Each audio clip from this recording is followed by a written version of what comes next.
What's up, SnEaKyNation? SnEaKy P here, back with all the news after week 2 in the preseason of our 49ers franchise, where the Niners picked up a victory over the defending Super Bowl champ Denver Broncos. Some good things happening. The new signee, Chris Owusu, down the field. This is good for a 62-yard touchdown on his very first catch. A little bit later, 3rd and 23. Owusu again, 2 catches, 102 yards for him on the day.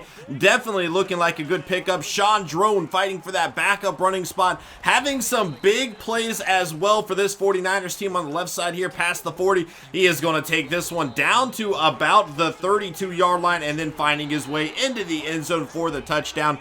Definitely a good game from him defensively. Ronald Blair III and Taylor Hart teaming up throughout this preseason, putting a lot of pressure on the quarterbacks, and the Denver Broncos quarterbacks paying for it here. Simeon just had no time to do anything really with that offensive line, not helping him much at all. And these are definitely 2 defensive linemen that we are very excited about to go with Armstead, Buckner, and Dial as well. But it was not all good things here for the 49ers today. Definitely some issues, and one of them, Christian Ponder, fumbling the ball. He had 2 fumbles on the day. Definitely not doing a good job trying to earn that starting spot there. And then our run defense struggled as well. Here is CJ Anderson going down the right side of the field. A big run from him. And then Jawan Thompson, the young running back from Duke, making some big plays as well. We definitely have to get better at run defense, especially on the outside there. If the teams run up the middle, we've been doing okay against them.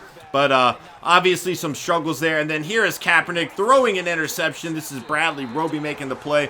Roby had been burned on that first Owusu touchdown there, and looking to make up for it there. Next up, we have the Green Bay Packers, and as you can see, our defensive game plan, we already have the goal there, so all we have to do is focus on the offensive game plan today to get that XP, and practice is going to be a doozy. This is definitely a good Green Bay Packers team, and we are going to have to bring it all if we would like to get the win. Gabbert going to do a little play action here. Actually, I think we have Kaepernick here. We are going to be starting Kaepernick in the 3rd preseason game just to give him a chance with the starters and see what Blaine Gabbert can do against the bench unit there. Curley with the reception, and that is going to be good for the goal there. Actually, it was Gabbert. I take that back, but brings us to our next point. Colin Kaepernick is going to get the start in this next game. He will probably start the last 2 preseason games. Then we will look at the stats overall and kind of figure out who is going to be our starting quarterback moving forward. Aaron Rodgers here at quarterback. Eddie Lacy going to be at running back there. And they have some injuries to Starks and Presley. Not good for the Packers there. It is only preseason. Hopefully they will be back soon. But Aaron Rodgers, obviously one of the best quarterbacks in the NFL, if not the best right now. And then Jordy Nelson and Randall Cobb, 2 great receivers for him to work with, as well as Richard Rodgers and Jared Cook. Jared Cook coming over, a great pickup for them. I expect him to have a pretty big season for the Packers, just giving Aaron Rodgers another weapon, a quarterback who definitely likes throwing the ball quite a lot. Looking at the rest of their lineup here, defensively is where the Packers are going to need some help. Mike Daniels, really good player along the defensive line there, but they do have a lot of holes throughout this team. Clay Matthews, a great linebacker. Middle linebacker, nobody really reliable here. Julius Peppers, a veteran, still making it happen, though. Sam Shields going to be a corner, but outside that, again, some question marks on this defense. They do have a lot of veterans that can step up and make some plays, but you know, they have a lot of inexperience around the defense as well, and hopefully the 49ers can take advantage of that, make some plays down the field, and we can kind of see what we're really working with going into the regular season. It's definitely going to be a struggle, but if our offense can gain some momentum, we do have faith in our running game. As you can see here, the Falcons trading Jacob Tamme to the Jets for a 2nd-round pick, a 6th and a 7th, a hefty price to pay for the Jets there. Wow, that's a lot to give up. They must not have a whole lot of faith in Jason Morrow there. Aaron Colvin getting traded to the Steelers. A lot of 2nd-round picks getting traded here as we look around. And then there's McCain getting traded to the Packers just now. Interesting to see that move. I don't know. Teams are trading away a lot of 2nd-round picks. Here are some of the cuts going around the NFL now.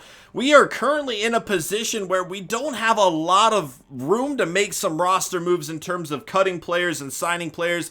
a lot of our younger guys that are poorly rated, we do have a lot of faith in for the future. You know, we like the potential they bring to the table, but we are going to scan the NFL, see if any name really stands out. I think really it's going to be next week that we see the majority of moves made in terms of players that we might want to pursue. We do see some names here that are intriguing, but do we really want to cut one of our own guys for? Maybe not yet. However, the next round of cuts is really when we're going to see some players that might be good pickups. Giants releasing Paul Perkins is very interesting, and that would be a guy I'd pursue, but our running game has been okay in the preseason. You know, we definitely have faith in Carlos Hyde, and then as we showed earlier, Sean Drone has really been balling out. We also have some young players there in Taylor and Davis that we like as well, so I don't know that I really need to go sign a player like Perkins, even though we do like the potential that he has right now.